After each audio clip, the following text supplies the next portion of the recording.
So guys, আজকে ছিল অক্ষয় তৃতীয়া, তাই সকাল সকাল রেডি হয়ে চলে গেছিলাম সঞ্চিতাদের বাড়ি। কারণ আজকে ওদের বাড়িতে অক্ষয় তৃতীয়ার জন্য পুজো ছিল। সো এখানে কিছুক্ষণ বসেছিলাম, তারপর এদিকে সঞ্চিতা মিষ্টির প্যাকেট নিয়ে চলে এসেছে আর তার সাথে থামস আপ এনেছিল। আর ব্রাহ্মণ আসার কথা ছিল 10টার সময়, এখন 11টা বাজে, তাও উনি আসেনি। তাই আমরা এদিকে একটু গান চালিয়ে মজা করছিলাম। কিছুক্ষণ পরে আমার একটা পার্সেল চলে আসলো।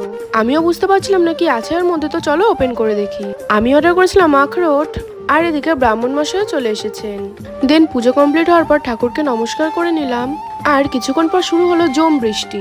বৃষ্টি থামার পর আমরা একটু বাইরে বেরিয়েছিলাম। আর গাইস, জাস্ট ভিউটা দেখো। তারপর আমরা বাড়ি চলে আসলাম আর বাড়িতে এসে প্রসাদ খেয়ে নিলাম। প্রসাদ খাওয়ার কিছুক্ষণ পর আমরা খেয়ে নিলাম ভাত।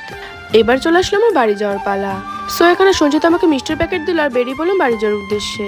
টুকটুক করে সাইকেল চালাতে চালাতে চলে আসলাম বাড়িতে। আর এদিকে কোনো বুঝতেই পারিনি যে আমার হাতে মিষ্টি রয়েছে। দেন আমি ঘরে গেলাম আর ওকে মিষ্টির প্যাকেট দিলাম।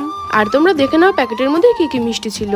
সো আজকের মতো এইটুকুই, দেখা হচ্ছে নেক্সট কোনো মিনি ব্লগে। টাটা।